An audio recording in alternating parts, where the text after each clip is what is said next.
नमस्कार, स्वागत है आपका जनसत्य न्यूज में और आपके साथ में फरहाद सिद्दीकी। कोरोना वायरस जिसने दुनिया भर को मानो अपने सामने झुकने पर मजबूर कर दिया। दिसंबर 2019 में चीन से शुरू हुआ ये वायरस आज पूरी दुनिया के लिए मुसीबत बना हुआ है। चीन में पिछले साल दिसंबर में पहली बार इस वायरस से संक्रमण का मामला सामने आया था। तब से लेकर अब तक इस वायरस से करीब 193 देशों में 23,55,676 से ज्यादा मामले सामने आ चुके हैं। इन मामलों में से कम 6,04,615 के बारे में यह माना जाता है कि वह पूरी तरह से ठीक हो चुके हैं। दुनिया भर में 23 लाख से ज्यादा लोग कोरोना वायरस से अब तक संक्रमित हो चुके हैं, जबकि इस बीमारी ने अब तक 1,62,000 से ज्यादा लोगों की सांसें छीन ली हैं। जॉन्स हॉपकिंस यूनिवर्सिटी के आंकड़ों के मुताबिक ये जानकारी सामने आई है।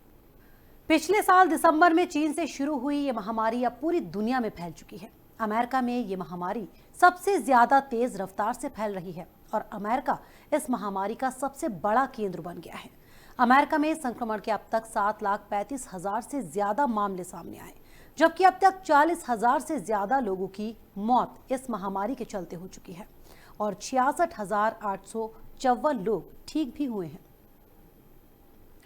अमेरिका के बाद इटली कोरोना से सबसे ज्यादा प्रभावित देशों में से एक है, जहां 23,227 मौतें और संक्रमण के 1,75,925 मामले सामने आए हैं। वहीं स्पेन में कोविड-19 से होने वाली मौतों की संख्या बढ़कर 20,453 तक जा पहुंची।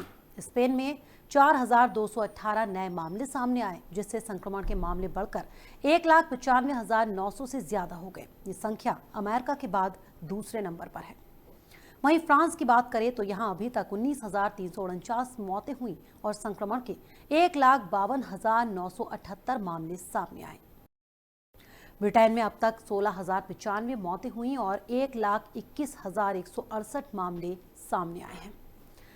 जबकि चीन में हांगकांग और मकाऊ को छोड़ दिया जाए तो 4,636 लोगों की मौत की खबर सामने आई और 83,805 कोरोना के मामले सामने आए हैं।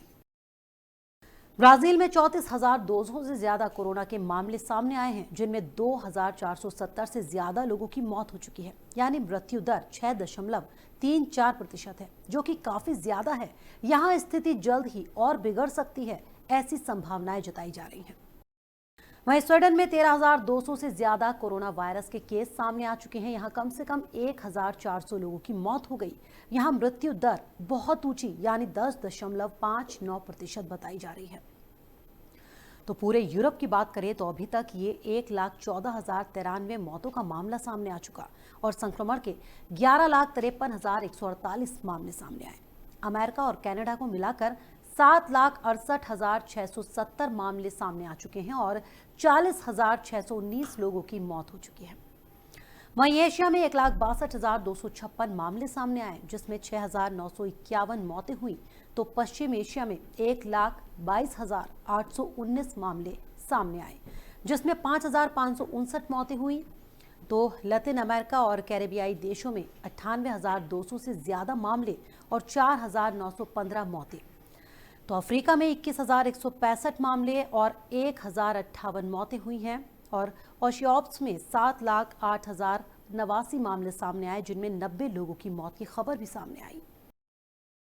आज जहां कोरोना ने महामारी बनकर दुनिया के तमाम देशों को परेशान कर दिया, वहीं कई देशों में उससे निपटने के लिए तैयारियां भी काफी कड़ी कर दी गई। कई देशों ने इस पर लगाम लगाने के लिए लॉकडाउन तक किया, आपातकाल घोषित किया। लेकिन कई देश अभी भी ऐसे हैं जिनके लिए अपने देश की अर्थव्यवस्था को बनाए रखना, उसे बचाए रखना सबसे ज्यादा जरूरी है। जहां स्पेन के प्रधानमंत्री ने हाल ही में घोषणा की कि वो आपातकाल को 2 हफ्ते और बढ़ाने की कोशिश करेंगे, जो कि अगले हफ्ते खत्म होने वाली है। हालांकि ये भी उन्होंने साफ कर दिया कि सरकार 27 अप्रैल से बच्चों को घर से निकलने की इजाजत देना शुरू कर सकती है। वहीं ब्राजील के राष्ट्रपति ने कहा है कि उनका देश रुक नहीं सकता। पिछले कुछ हफ्तों के दौरान उन्होंने अक्सर महामारी को एक फंतासी बताते हुए खारिज किया और इसे सिर्फ एक छोटा फ्लू बताया।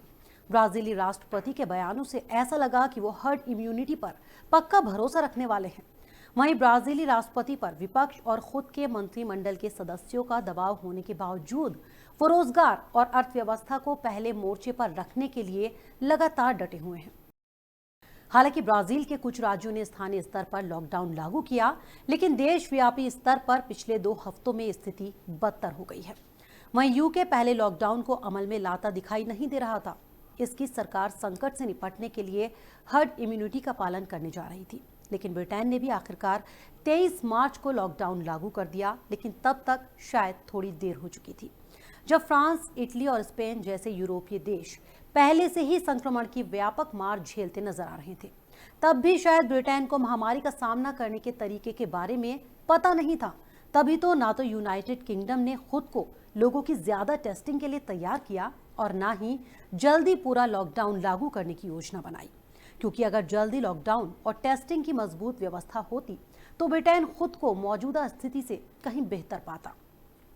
अब जब ब्रिटेन में देरी से लॉकडाउन अमल में आया, तो अब वहां इसे जारी रखने के अलावा कोई और चारा नहीं है, क्योंकि यहां केस की संख्या बहुत तेजी के साथ बढ़ रही है। वहीं स्वीडन ने अन्य यूरोपीय राष्ट्रों और अपने खुद के पड़ोसियों के उलट अभी भी अपने प्राथमिक विद्यालय, व्यवसाय, रेस्टोरेंट और बार खुले रखे हुए हैं। यही बात सीमाओं और हवाई मार्गों के लिए भी कही जा सकती है, जो यूरोपीय संघ के अन्य नागरिकों के लिए खुले हैं। हालांकि हायर सेकेंडरी स्कूल और कॉलेजेस बंद हैं, लेकिन घर से काम करने का विकल्प स्वैच्छिक है, अनिवार्य नहीं। स्वीडन के पीएम भी शायद हर्ड इम्यूनिटी में विश्वास रखते हैं, तभी तो 50 से कम संख्या में अब भी लोगों के इकट्ठा होने की इजाजत है। हालांकि स्वीडन ऐसी सब छूटों से पेश आने वाले खतरे से भी वाकिफ है। स्वीडिश सरकार का मानना है कि वायरस के प्रसार को रोका नहीं जा सकता, बस इसका प्रबंधन किया जा सकता है। उनके मुताबिक लंबा और बेमियादी लॉकडाउन कई साइड इफेक्ट्स साथ ला सकता है, जैसे कि अवसाद, आर्थिक दिक्कत और बोरियत। उधर दक्षिण कोरिया की स्पेन से बड़ी आबादी है और फ्रांस और इटली से कुछ कम है। हर दूसरे देश की तरह दक्षिण कोरिया ने तुरंत खास प्रक्रिया को लागू किया, जिससे केस कम हुए हैं। दक्षिण कोरिया ने उन सभी का टेस्ट करना शुरू किया जो पॉजिटिव मरीजों के संपर्क में आ चुके थे। वहीं सरकार नागरिकों के साथ दिन प्रतिदिन के आंकड़ों और अपडेट को साझा करने के मामलों में भी पारदर्शी नजर आई, जिसने लोगों में भरोसा जगाए रखने का अच्छा काम किया।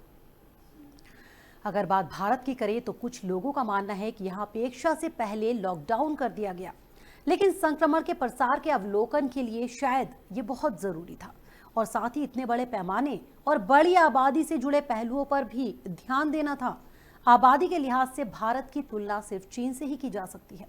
इसमें शामिल अनिश्चितताओं को देखते हुए भारत के लिए लॉकडाउन टाला नहीं जा सकता था, लेकिन ये मुद्दा है, लॉकडाउन दोधारी तलवार है। इसमें घुसने से ज्यादा कहीं अहम है बाहर निकलने की रणनीति। लॉकडाउन सिर्फ संक्रमण के प्रसार को धीमा करने के लिए है, वो वायरस को पूरी तरह से नष्ट करने में मदद नहीं कर सकता। कोविड-19 पॉजिटिव मरीजों के ठीक होने में भारत लगभग 14% रिकवरी रेट दर्ज कर रहा है, जबकि स्वीडन को देखिए तो वहां लगातार बढ़ते केस के साथ औसतन 4% की ही रिकवरी रेट है। अन्य देशों की तुलना में भारत में मृत्यु दर को लेकर भी तस्वीर पॉजिटिव है। अगर भारत अगले 2 महीनों के अंदर केस बढ़ना रोक देता है और इस संकट से बाहर निकल आता है, तो ये बहुत ही अच्छा प्रदर्शन होगा। भारत अभी तक तेजी से वृद्धि की राह पर नहीं आया और हम पहले से ही कुछ राज्यों को एक कुशल तरीके से संक्रमण के फैलाव को नियंत्रित करते हुए देख रहे हैं। लेकिन सवाल ये कि क्या लॉकडाउन के हटाने पर इस काम में बाधा आएगी? ऐसा होने की पूरी संभावना है। ऐसे में एक अच्छी रणनीति ही इस लड़ाई में भारत के भाग्य को तय करेगी। हालांकि भारत ने अभी तक बहुत ज्यादा ऊंचे आंकड़े तक ना पहुंचने में कामयाबी पाकर कई विशेषज्ञों को गलत साबित कर दिया। ये अपने आप में एक बेहद संतोषजनक स्थिति है, लेकिन काम आधा ही हुआ। ये एक लंबी लड़ाई होगी और इसमें बेहद धैर्य और निरंतरता की जरूरत है। तो हमारे खास कार्यक्रम में फिलहाल इतना ही। हमारे और वीडियो देखने के लिए जनसत्य न्यूज को सब्सक्राइब करें, शेयर करें और लाइक करें। नमस्कार।